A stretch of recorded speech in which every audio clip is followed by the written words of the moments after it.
വെളിപാട് 7-ാം അധ്യായത്തിൽ പറയുന്ന 144,000 പേർ ആരെന്നും വെളിപാട് 12-ലെ അടയാളം എന്തെന്നും എല്ലാവരും കൗതുകത്തോടെ ഉറ്റുനോക്കുന്ന കാര്യങ്ങളാണ്. 144,000 പുരുഷന്മാർ ആരാണ്? അവർ എങ്ങനെ മറ്റുള്ളവരിൽ നിന്ന് വ്യത്യസ്തരായി?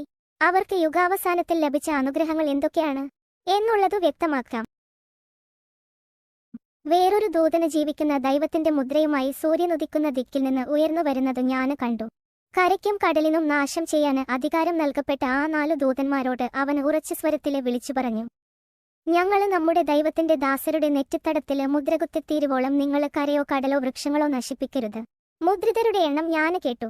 ഇസ്രായേൽ മക്കളുടെ എല്ലാ ഗോത്രങ്ങളിലും നിന്ന് ആകെ 144,000, യഹൂദ ഗോത്രത്തിൽ നിന്ന് മുദ്രിതര് 12,000, റൂബന് ഗോത്രത്തിൽ നിന്ന് 12,000, ഗാദ ഗോത്രത്തിൽ നിന്ന് 12,000, ആശേര് ഗോത്രത്തിൽ നിന്ന് 12,000, നഫ്താലി ഗോത്രത്തിൽ നിന്ന് 12,000, മനാസെ ഗോത്രത്തിൽ നിന്ന് 12,000, ഷിമയോന് ഗോത്രത്തിൽ നിന്ന് 12,000, ലേവി ഗോത്രത്തിൽ നിന്ന് 12,000, ഇസ്സാക്കര് ഗോത്രത്തിൽ നിന്ന് 12,000, സെബുലൂണ് ഗോത്രത്തിൽ നിന്ന് 12,000, ജോസഫ് ഗോത്രത്തിൽ നിന്ന് 12,000, ബഞ്ചമിന് ഗോത്രത്തിൽ നിന്ന് മുദ്രിതര് 12,000. ഒരു കുഞ്ഞാടു സീനായി മലമേല് നിൽക്കുന്നത് ഞാൻ കണ്ടു. അവനോടുകൂടെ 144,000 പേരും. അവരുടെ നെറ്റിയിൽ അവന്റെ നാമവും അവന്റെ പിതാവിന്റെ നാമവും എഴുതിയിട്ടുണ്ട്. അവര് സിംഹാസനത്തിന്റെയും 4 ജീവികളുടെയും ശ്രേഷ്ഠന്മാരുടെയും മുമ്പാകെ ഒരു പുതിയ ഗാനം ആലപിച്ചു. ഭൂമിയിൽ നിന്ന് വിലയ്ക്ക് വാങ്ങപ്പെട്ട 144,000 പേരൊഴികെ ആർക്കും ആ ഗാനം പഠിക്കാന് കഴിഞ്ഞില്ല.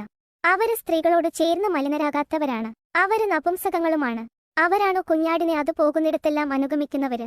അവര് ദൈവത്തിനും കുഞ്ഞാടിനുമുള്ള ആദ്യഫലമായി മനുഷ്യരിൽ നിന്നു വിലയ്ക്ക് വാങ്ങപ്പെട്ടവരാണ്. അവരുടെ അധരങ്ങളില് വ്യാജ്യം കാണപ്പെട്ടില്ല. അവര് നിഷ്കളങ്കരാണ്. യാഹുഷ അവരോട് പറഞ്ഞു, ഈ യുഗത്തിന്റെ സന്താനങ്ങളെ വിവാഹം ചെയ്യുകയും ചെയ്തു കൊടുക്കുകയും ചെയ്യുന്നു. എന്നാല് വരാനിരിക്കുന്ന യുഗത്തെ പ്രാപിക്കുന്നതിനും മരിച്ചവരില് നിന്ന് ഉയിർക്കുന്നതിനും യോഗ്യരായവര് വിവാഹം ചെയ്യുകയോ ചെയ്തു കൊടുക്കുകയോ ഇല്ല. പുനരുത്ഥാനത്തിന്റെ മക്കള് എന്ന നിലയില് അവര് ദൈവദൂതന്മാർക്കു തുല്യരും ദൈവമക്കളുമാണ്. ആകയാല് അവർക്കിനിയും മരിക്കാന് സാധിക്കുകയില്ല. കർത്താവ് തന്റെ ജനത്തില് നിന്ന് എന്നെ തീർച്ചയായും അകറ്റി നിർത്തും എന്ന് അവിടുത്തോട് ചേർന്നു നിൽക്കുന്ന പരദേശിയോ, ഞാന് വെറുമൊരു ഉണക്ക വൃക്ഷമാണെന്ന് നപുംസകങ്ങളോ പറയാതിരിക്കട്ടെ. കർത്താവ് അരുളിച്ചെയ്യുന്നു, എന്റെ സാപത്ത് ആചരിക്കുകയും എന്റെ ഹിതം അനുവർത്തിക്കുകയും എന്റെ ഉടമ്പടിയോട് വിശ്വസ്തത പുലർത്തുകയും ചെയ്യുന്ന നപുംസകങ്ങൾക്ക് ഞാന് എന്റെ ആലയത്തില് മതിലുകൾക്കുള്ളില് മറ്റു പുത്രന്മാരെക്കാള് ശ്രേഷ്ഠമായ ഒരു സ്മാരകവും നാമവും നൽകും. ഒരിക്കലും തുടച്ചുമാറ്റപ്പെടാത്ത ശാശ്വത നാമമായിരിക്കും അത്. മനുഷ്യപുത്രിമാര് അഴകുള്ളവരെന്ന് കണ്ടു. തങ്ങൾക്കിഷ്ടപ്പെട്ടവരെയെല്ലാം ഭാര്യമാരായി സ്വീകരിച്ച് സ്വന്തം നില മറന്നു തങ്ങളുടേതായ വാസസ്ഥാനം ഉപേക്ഷിച്ചു കളഞ്ഞ ദൈവപുത്രന്മാർക്ക് പകരക്കാരായി തിരഞ്ഞെടുക്കപ്പെട്ടവരാണ് സ്വർഗരാജ്യത്തെ പ്രതി തങ്ങളെത്തന്നെ നപുംസകങ്ങളാക്കിയ 144 പുരുഷന്മാർ.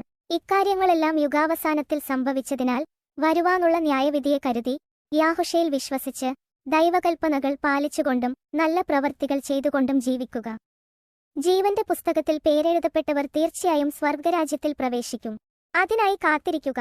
യാഹുഷ പറഞ്ഞു, കൃപ ലഭിച്ചവരില്ലാതെ മറ്റാരും ഈ ഉപദേശം ഗ്രഹിക്കുന്നില്ല.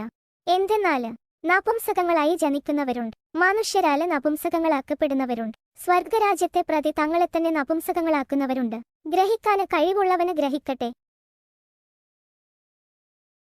And that is it. What do you think? Let me know down here in the comment section.